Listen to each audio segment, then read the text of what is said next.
Fala pessoal, vamos resolver uma questãozinha de circuito elétrico, análise de circuito elétrico, que com certeza vai aparecer na sua prova do Enem, porque eletrodinâmica é um dos temas mais cobrados na prova de física do Enem, tá? Então vamos revisar os principais conceitos, entender como é que a gente faz a análise do circuito elétrico, para a gente compreender e revisar para o nosso Enem 2026, tá certo? Então já senta aí, relaxa, acompanha o vídeo e vamos desenrolar essa questão aqui juntos. A ideia é o seguinte, cara.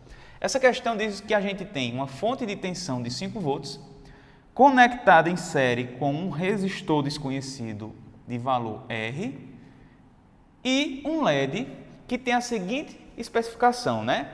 A tensão de funcionamento desse LED aparece nesse voltímetro que está conectado em paralelo e indica 2 volts de tensão. E o amperímetro ligado em série com ele indica uma corrente de 20 miliamperes.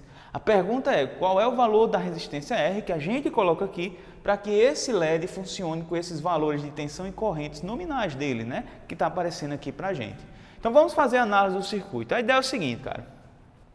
Imagine então que a nossa fonte de tensão ela é a responsável por criar a diferença de potencial elétrico, ou seja, o desnível de energia elétrica entre dois pontos. Então vai ter um ponto que tem alta tensão e um ponto que tem baixa tensão. E aí o que é que acontece?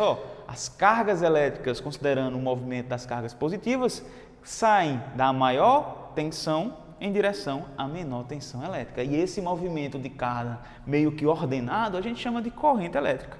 Então, a nossa fonte tem esse símbolo porque tem um lado que tem maior tensão, um lado positivo, e um lado de menor tensão, um lado negativo, tá? É por isso que aparece lá na pilha um sinal de mais e um sinal de menos, beleza? Bom, a corrente elétrica sai dela. Como esse circuito está todo em série, a corrente só tem esse caminho para percorrer, ó. Ele sai daqui, passa pelo resistor, passa pelo LED e volta de novo para cá. Então, a corrente que aparece no meu amperímetro é a mesma que está saindo da fonte, ou seja, a gente tem uma corrente de 20 miliamperes saindo da nossa fonte e alimentando a resistência e o LED. Bom, agora a gente fala o seguinte, no análise de circuito, pessoal, o que interessa é a gente saber a diferença de potencial elétrico entre dois pontos. Então, vamos dar nome a esses pontos, ó. Chama esse daqui de ponto A, ponto B, ponto C e ponto D. E para isso a gente tem que ter uma referência, tá? Aonde é que a gente vai colocar a nossa referência de tensão? Porque é a partir desse ponto de referência que a gente vai medindo as tensões nos outros pontos. Então, eu vou dizer que aqui no negativo da minha fonte, eu venho aqui e vou aterrar ele. O que significa isso? Que o potencial elétrico nesse ponto é zero. Todo fio que tiver conectado a esse ponto vai ter um potencial elétrico de 0 volts. Porque a gente tem um fio ideal, que não tem queda de tensão nele, é um equipotencial. Então, a tensão elétrica no ponto D é 0, a tensão elétrica no ponto C é 0. Agora, a nossa fonte de tensão ela é responsável por criar essa DDP, ou seja, aumentar o potencial elétrico quando a gente passa por ela. Então, nesse ponto aqui em cima, a nossa fonte deu uma tensão elétrica de 5 volts. Então, aqui em cima, nesse ponto, eu tenho 5 volts de tensão, que é o potencial elétrico do ponto A. E agora, professor? Bom, a gente sabe que o nosso LED está funcionando com 2 volts, né? Então, significa que quando eu pego a diferença de potencial entre o ponto B e o ponto C, que é as perninhas do meu LED, eu tenho que ter uma DDP de 2 volts. Eu sei que de um lado tem 0, então do outro tem que ter 2 volts. Por quê? A diferença tem que dar 2. 2 menos 0 é 2. Então, o potencial elétrico no ponto B é 2 volts. Massa! O que significa isso? Se no meu resistor, em uma das perninhas, eu tenho 5 volts e no outro eu tenho 2, significa que a gente teve uma queda de potencial elétrico. Ou seja, a nossa tensão elétrica, ao passar pela resistência, diminuiu. Diminuiu de quanto? Bom, se eu tinha 5 e aqui eu tenho 2, é porque o resistor pegou 3 para fazer uso. E ele faz uso para quê? Ele pega essa tensão, cara, essa energia elétrica, e ele vai transformar isso em quê? Em calor. Isso daqui é o tal do efeito Joule acontecendo aqui na prática.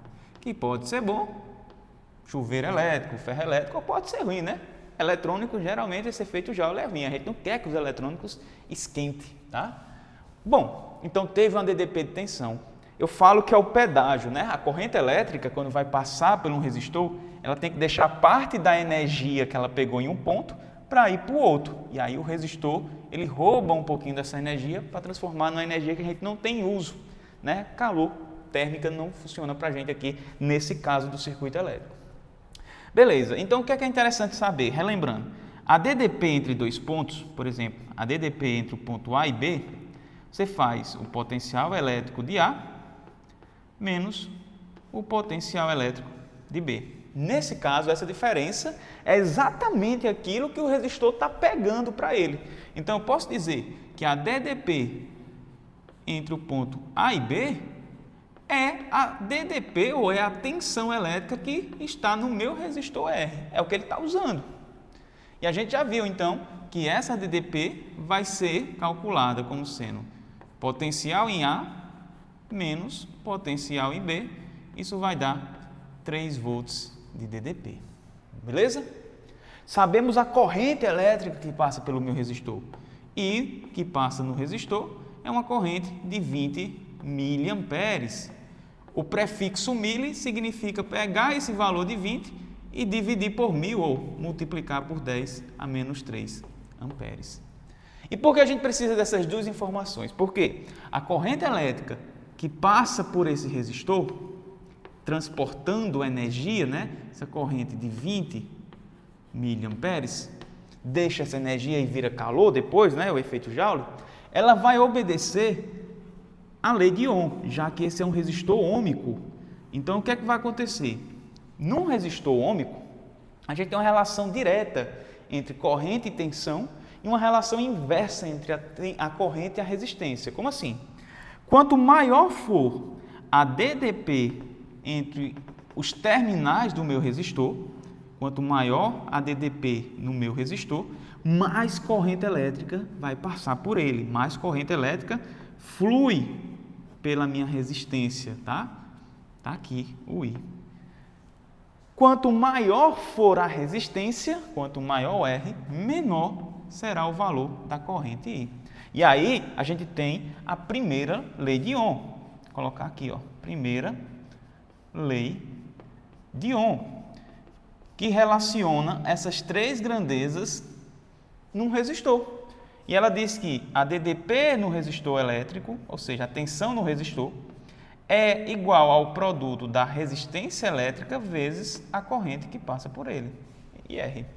E aí vamos aplicar esses valores. Ó. Quem é a DDP? 3 volts, igual a R, que eu quero achar, vezes a corrente 20 miliamperes. Tranquilo? Bom, agora é matemática, né? Vamos dividir os dois lados por I, a gente vai chegar no valor de R, que é igual. Pega a tensão, 3 volts, divide por 20 vezes 10 a menos 3 amperes. Primeira coisa, a gente tem que analisar a unidade. A unidade fechou. Olha para cá. Volts por amperes é unidade de resistência. U sobre I é R. Então, isso daqui dá ohms. Beleza. 3 dividido por 2, 1,5. 1,5 dividido por 10, né, que tem esse zero, 0,15. Vezes 10, sobe essa base 10 e inverte o sinal aqui de menos para mais. Unidade de resistência, ohms. E aí você pode multiplicar esse cara aqui, ó, 10 a 3, 10 vezes 10 vezes 10 é 1000. 1000 vezes isso, 1, 2, 3, 150 ohms é o valor da resistência elétrica que a gente tem que colocar aqui, ó, 150 ohms, para que o nosso circuito elétrico funcione no LED 2 volts e 20 miliamperes. Tranquilo? Então, é assim que a gente faz uma análise de circuito, pessoal, para que a gente consiga relembrar os principais conceitos que a gente estuda ali antes de chegar na análise de circuito elétrico. Corrente elétrica, potência elétrica, lei de ohms, né? Para que tudo isso se agrupe, né, em uma análise de circuito elétrico, que é o que vai cair na sua prova do Enem, nos vestibulares para você fazer. Tranquilo? Então, uma aulazinha para vocês relembrarem aí os principais conceitos da eletrodinâmica.